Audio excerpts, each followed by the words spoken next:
Homer 4. Números. Seguimos día con día avanzando en el conteo de la gavilla.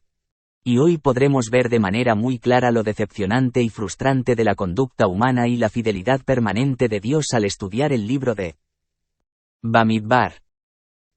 En el libro de Números, vamos a estudiar las consecuencias de la desobediencia, de no permanecer en santidad.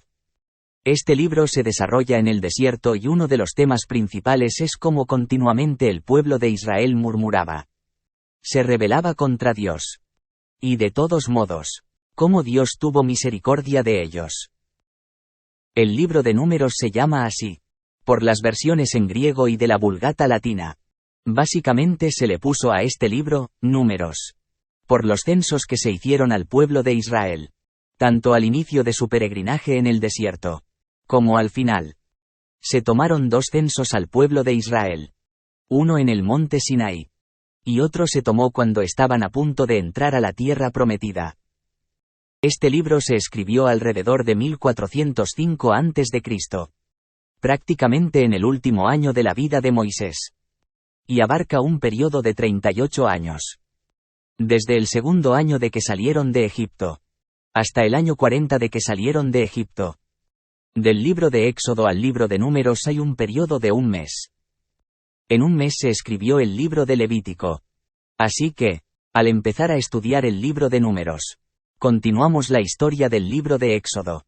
Salvo por el periodo donde se escribió el libro de Levítico, el cual se escribió en el monte Sinaí. Del capítulo 1 al capítulo 10.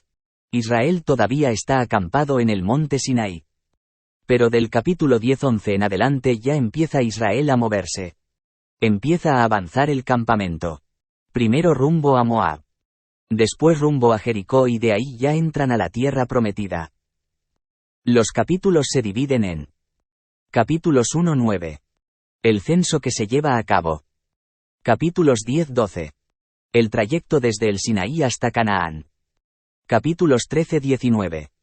El relato de los 12 espías que son enviados a ver la tierra prometida. 1 de cada tribu. 10 espías regresan con un mal reporte y 2 regresan con un buen reporte. Hay 3 temas principales. El liderazgo a través de Moisés. Dios juzga la rebelión. Dios es fiel a sus pactos. El tema del libro de Números es: la rebelión Dios la juzga. ¿Y cómo podemos saber que Dios la juzga? Pues en el principio del censo se contaron 603.550 hombres. Ya al contar mujeres y niños da alrededor de 2 millones. Esto es la mayor migración que ha habido de todos los tiempos al sacar a un pueblo de un lugar a otro. Esto es lo que hace diferente a la fe hebrea de todas las otras religiones. Es la experiencia de todo un país viendo como testigos las cosas que Dios hizo. Y al final del libro de Números, después de los 40 años en el desierto, quedaron 601.730. O sea 1.820 personas menos. Todos los mayores de 20 años quedaron postrados en el desierto. Solamente las generaciones mayores de 20 años entraron. Y esto nos deja una moraleja muy fuerte. ¿Por qué solo las generaciones jóvenes entraron? Porque estaban demasiado llenas de su pasado. Su cerebro ya estaba muy influenciado de tal manera que les era muy difícil el cambio. No estaban dispuestos a pagar el precio por cambiar las cosas. Igual que pasa hoy actualmente en estas generaciones. Esto nos confirma lo que dijo el Mesías. Muchos son llamados y pocos los elegidos. Tenemos 5 vírgenes prudentes y 5 insensatas. Con esto vemos que esto es en serio. No es un juego. Tiene que ver con nuestra vida, pensamientos, palabras, nuestra manera de andar todos los días de nuestra vida. Así que esta advertencia se manifiesta a lo largo de varios capítulos. Son 36 capítulos que abarca el libro de Números.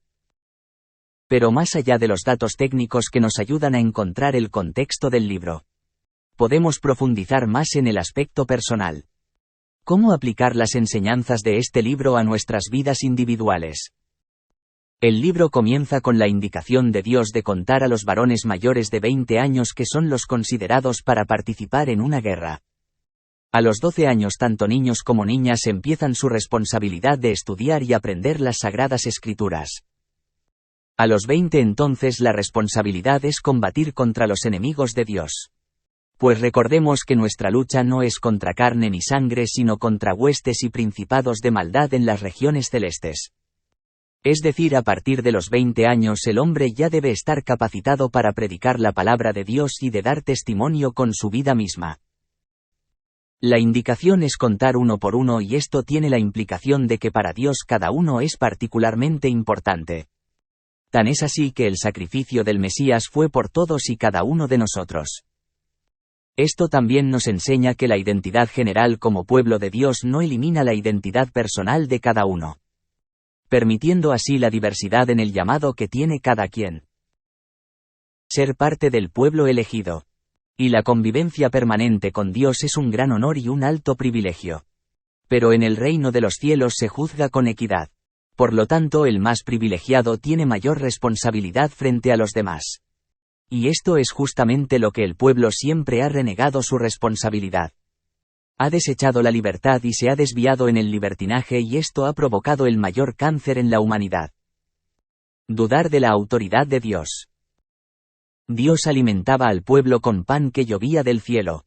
Y el pueblo exigió carne dudando de la provisión divina. Como consecuencia Dios les envía serpientes que los muerdan.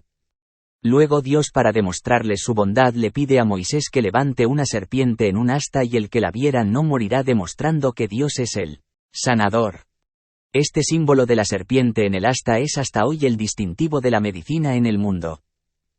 Coré formó una rebelión contra el liderazgo de Moisés, dudando así de la capacidad de Dios de elegir sabiamente al líder de su pueblo. A Coré y a sus seguidores se los tragó la tierra. Pero el orden volvió al pueblo. Al llegar a las cercanías de Canaán, un representante de cada tribu fue de turista a conocer la tierra que Dios les había prometido para traer información del lugar. 10 trajeron un mal reporte, dudando así de que Dios les fuera a entregar esa tierra que les había prometido. La consecuencia fue que el pueblo tuvo que vivir 40 años en el desierto. Pero una generación nueva del pueblo heredó el ingreso a la tierra prometida. La rebelión a Dios es dudar de su autoridad. Y eso es un insulto. Una ofensa al Creador. Y eso siempre trae consecuencias. Mas sin embargo, Dios perdona y vuelve. Y vuelve y vuelve, a mostrar su amor a su pueblo. Su pueblo. Y una muestra en este contexto es cuando desde la cima de un monte se ven las tiendas del campamento del pueblo. Y surgen las palabras que Dios hace hablar a un profeta. Cuán hermosas son tus tiendas, oh Jacob. Tus habitaciones, oh Israel. Mostrando así el sentimiento que Dios tiene por su pueblo. Su pueblo. Estamos en la semana 1, día 4.